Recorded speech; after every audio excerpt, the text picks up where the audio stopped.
tous. J'ai le plaisir de vous présenter à tous Melissa. Elle est vraiment une femme incroyable et franchement, elle est extraordinaire. Elle parle 5 langues, elle est vraiment intelligente, elle est belle, elle est spirituelle et elle est là de te baptiser aujourd'hui. Et pour ceux qui ne le savaient pas, Melissa, elle est une Ukrainienne et Libanaise. Et elle a dû creuser dans son cœur pour aimer ces deux nations avec tout son cœur. Et on s'est aidé beaucoup de gens pour Dieu.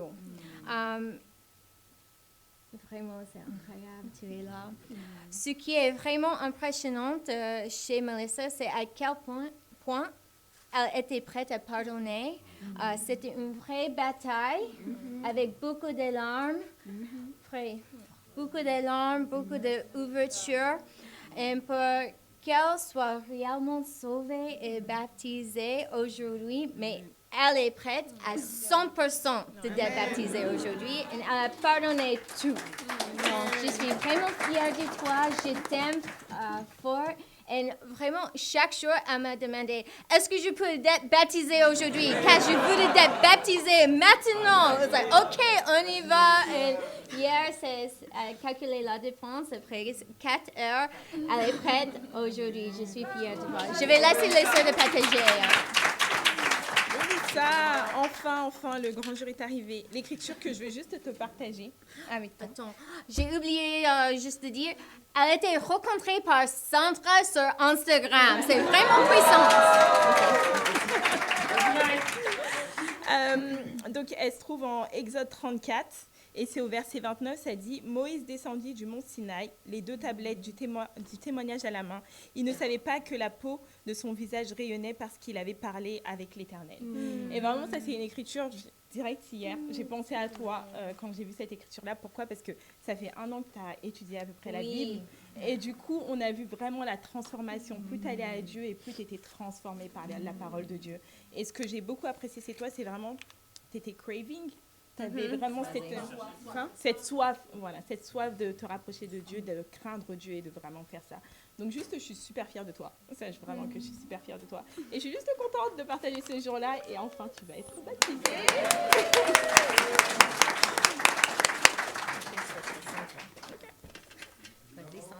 Okay.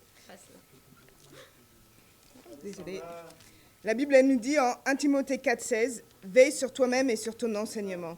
Mets-y de la persévérance, car en agissant ainsi, tu te sauveras toi-même ainsi que ceux qui t'écoutent. » Pour ceux qui ne connaissent pas Mélissa, en fait, elle a grandi dans une famille catholique très orthodoxe avec beaucoup de traditions, en fait.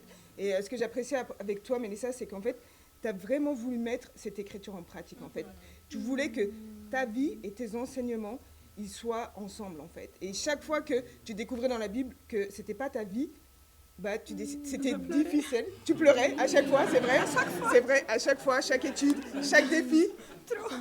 Mais ce que tu voulais, c'était vraiment que les deux, ils soient en accord, en fait. Et tu as persévéré. Effectivement, j'ai rencontré Mélissa en décembre 2021.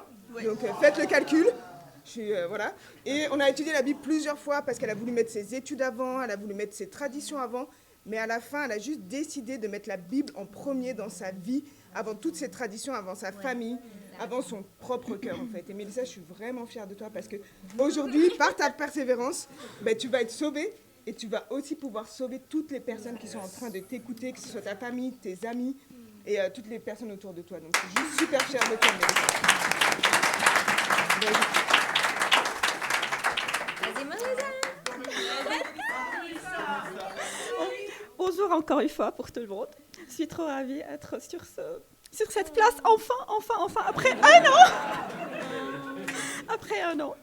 Je suis née d'un père qui a des origines libanaises et d'une mère russo-ukrainienne. Mon père est catholique et ma mère est russe orthodoxe et tous les deux sont des pratiquants traditionnels. Et moi, je suis catholique traditionnelle, pratiquante, impliquée dans une fausse religion depuis 19 ans. Wow. Pendant toute cette période, j'ai suivi des doctrines erronées plutôt que de mettre en pratique la Bible et surtout en croyant que j'avais rencontré Dieu. En petit résumé, J'étais vraiment impliquée dans la chorale catholique pendant 17 ans. J'ai joué du piano pendant les messes pour 15 ans. Wow. J'ai également organisé tous les événements liés aux messes et les fêtes catholiques. Et de plus, j'ai enseigné le catéchisme pendant 11 ans. Wow. Et la première fois que j'ai enseigné le catéchisme, j'avais 14 ans. Wow. En croyant que j'aurais plus de bonus dans ce ciel qui règne au-dessus de nous. Wow.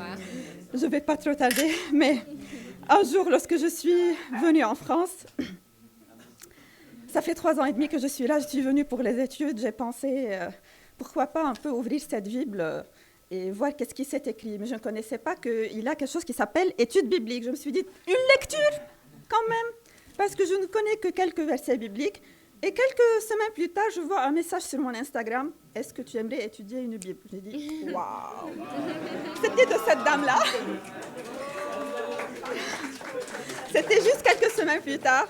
Et bien sûr, j'ai confirmé et j'étais trop joyeuse à l'intérieur puisque je me suis dit que je voulais bien intégrer un groupe catholique pour la lecture de cette Bible-là. Un groupe catholique seulement ou bien orthodoxe? Seulement. Et donc... voilà, j'ai commencé en 2022 les discussions, j'y allais chaque jeudi pour les discussions. Après quelques mois, j'ai commencé les études bibliques. Et l'un des défis les plus importants, les premiers, c'était de renoncer à moi-même, à ma colère et à mon sommeil, et surtout à la religion catholique. Et dès que j'ai eu ces mots-là à l'intérieur de la vie, je me suis dit, waouh! Il y a trop de choses que je ne connais pas. Ce n'est pas le Dieu que je connais. Vous me parlez de quoi, là? Il y a quelque chose. C'est soit moi que je suis dans le faux, soit vous êtes en train de me guider faux, de me traduire, de m'enseigner quelque chose de faux. Il y a quelque chose d'un déséquilibre, vraiment. Et en même temps, pendant un moment, je me suis absentée de l'église pendant 2 mois. Et je suis tombée gravement malade face à ce que j'ai vécu durant ces 19 ans. Et j'avais vraiment à jeter dans la poubelle ces 19 ans et changer tout de suite ma vie radicalement. C'est ça. Et l'une des écritures qui m'a percutée dans la tête, c'était dans Luc 14, verset 13. Ainsi donc, aucun de vous, à moins de renoncer à tout ce qu'il possède, ne peut être mon disciple. Là, ça m'a choqué trop, ça m'a fait un battement de cœur. En mois de mars 2023, j'y suis revenue à l'église. Je savais quand même que je vais revenir, mais comme j'avais besoin d'un petit break, il restait quand même un dernier défi à prendre. Et c'était le plus dur de ma vie, et c'était d'aimer et pardonner une personne qui m'a maltraitée et que j'ai vécu de très mauvaises circonstances avec, et c'était mon père. Et donc j'ai dit à Dieu, ok, je ferai tout, sauf cette condition-là. Je suis prête, tout pour toi, mais à ne pas pardonner à cette famille. Je veux être baptisée, mais sous cette condition, s'il te plaît, tout ça. Donc, je donnais des conditions à Dieu.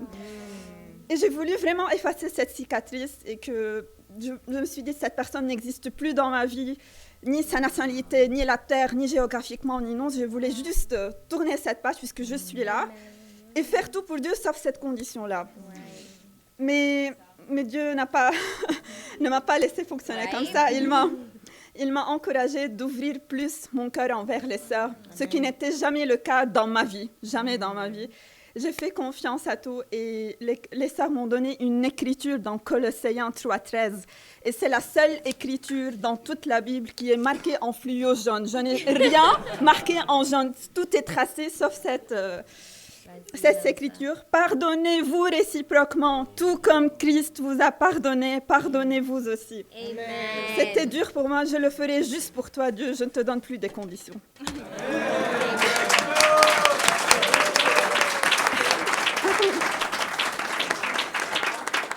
Je ne voulais pas que ce péché vraiment bloque ma relation avec Dieu. J'ai décidé d'être humble face à lui et de pardonner cette personne, d'aimer mon père, d'aimer sa nationalité, et oui, d'aimer toute la nation, et d'aimer ma mère aussi, et sa nation, et tout le peuple dans ce monde que Dieu a créé. Je me suis vraiment aperçue que peut-être je pourrais être à disposition 50% pour Dieu, 70%, mais comme ça ne marche pas pour Dieu.